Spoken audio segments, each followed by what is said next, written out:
Campus plyometrics can make you brutally powerful or wreck your fingers in one session. I'll walk you through 6 levels of campus drills where they actually help your rate of force development and the exact point where they stop being plyometric and start being finger abuse. This is an advanced training method.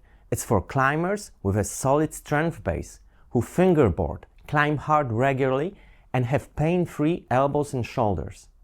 If you're still building that foundation, use this as a roadmap, but start with structured laddering and basic campus strength first. I'll also link a weighted hangs breakdown here so you can quickly build that finger strength if needed. Before doing anything ballistic or plyometric, you need a real warm-up. I like 5 to 10 minutes of slow, controlled laddering on big rungs. No double dynos, no rebounds. This isn't power training. You're just bringing blood into the muscles and waking up your nervous system so your motor units are actually ready to fire when you start moving fast. If you already feel pumped or your fingers feel worked from the warm-up, you're done for the day. Don't layer plyo on top of fatigue. Level 1. Ballistic double dynos on big, comfortable rungs. Jump 1, easy distance. Jump 2, a bit bigger. Jump 3, close to my limit but still controlled. Then I test one more rung.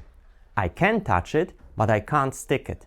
These near max attempts are where RFD gets pushed the hardest, but you're building it with sub-max repetitions. The rule is simple. Own a few clean reps at your current max, test one rung further. Don't grind 20 desperate goes at the limit. Level 2 adds the drop and rebound to make it plyometric. Dyno up, drop. Dyno up, drop. Watch the drops. They're fast and elastic, and I reverse them immediately. That's what makes a true plyometric work. I'm using the stretch-shortening cycle instead of disconnecting, hanging, and then pulling again. Quick pause to define the stretch-shortening cycle. Plyometrics aren't just big or fast moves. They're about using a rapid drop plus an immediate rebound to get more free power out of your muscle tendon system. You first load the system by dropping or absorbing force, that's the stretch. Then if you reverse direction immediately while you're still loaded, you get the shortening. That stretch-shortening cycle stores elastic energy in the tendons and releases it on the rebound so you can produce more force than from a dead start. If the drop slows down or you pause and have to rebuild tension, that elastic energy bleeds off as heat. At that point, you're just muscling it with your fingers and forearms instead of getting help from the springy tissue. That's why properly executed plyometrics are so valuable. They teach you to absorb force efficiently, recycle it, and hit harder with less cost to the fingers, exactly what you need for controlled dynos and dead points on the wall. That's the short version. Full deep dive later. Comment SSC if you want it fast. Now, let's make things spicy. Level 3 are ballistic double dynos on medium rungs. Risk ramps up compared to the big holds, but it's still manageable and justified. On this size rung, I can stick the move cleanly. Recruitment is good, timing is sharp, and the catch still has a clean, elastic feel. The difference is that the margin for error is smaller. Impacts feel more pointed, and you need better accuracy in the air and on the catch. The reward climbs too. This is the first level where the fingers actually start getting loaded directly, not just your upper body and coordination. High quality power work, still relatively safe, still fully ballistic, still up only. Level 4. Ballistic double dynos on small rungs. Everything tightens up here. The timing window is slimmer, the edges are less forgiving, and the catch forces punch quite a bit harder.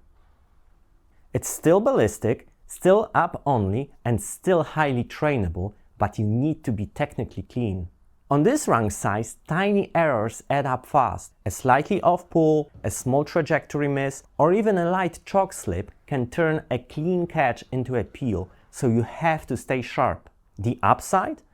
The finger-specific stimulus becomes very real here.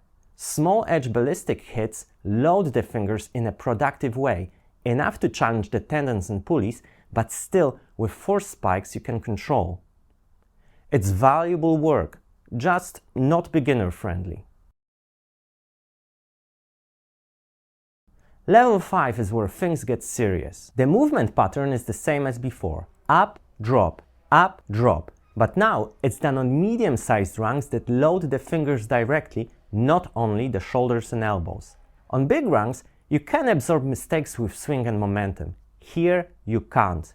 Every catch has to be clean, every rebound intentional. In the early reps, you'll see what we're aiming for. A fast drop, an immediate redirect, and no sliding on contact. That's high-quality force production, not because the force is huge, but because it's concentrated and controlled. As I try to add one more rebound, I dry fire. That doesn't mean the move is impossible. It means the system didn't recruit fast enough on that attempt due to fatigue. This is an important distinction. Dry fires are information, not failure, but they're also a stop signal. A practical rule: one slip, rest and reset. 2 slips, end the session. Past that point, force spikes rise quickly, control drops, and the risk increases far faster than the training benefit. And one very real detail that matters here: clean your rungs. Chalk and grime turn a controlled catch into a random one instantly. This level is powerful, but it's also where the risk-reward curve steepens sharply. As rungs get smaller and rebounds stack up, tendon load increases much faster than performance gains. That's why this is a top-end tool, not a volume drill. Up to level 5, risk and reward climb together. It's serious work, but for strong, pain-free climbers, it's still a fair trade-off. You're getting real power and stretch-shortening cycle practice for the stress you're putting through the fingers. Level 6 is different. On the plot, this is where performance gains start to stall. Compared to level 5, you're not getting meaningfully faster, stronger, or more powerful. But tendon load doesn't slow down. It keeps rising, fast. That's why level 6 isn't harder training. It's dramatically higher risk for almost no extra return. Now that you've seen where level 6 sits on this curve, the next obvious question is, okay, so what actually happens at level 6? Let's look at it. Level 6 is tiny rung drops and rebounds. This is the sharpest edge of campus power. I need only one attempt here to make the point. I try to reverse the drop and the fingers dry fire almost instantly. There's no meaningful elastic rebound left, just a big force spike straight into the pulleys. Sometimes I can do this cleanly, but even on a good day, the extra gain over level 5 is tiny and the injury cost if you get it wrong is huge. So I don't program level 6's training. If you're genuinely strong enough to use it safely, you already know exactly how easy it is to misjudge one rep. Here's the line I want you to remember.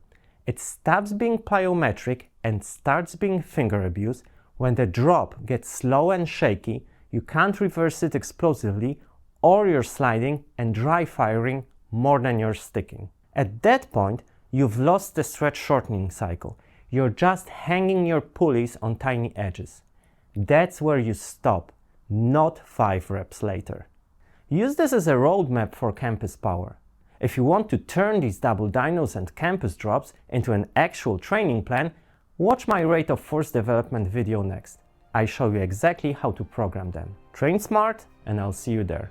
If you found this breakdown helpful for your climbing, consider hitting that like button and subscribing for more science-backed training insights.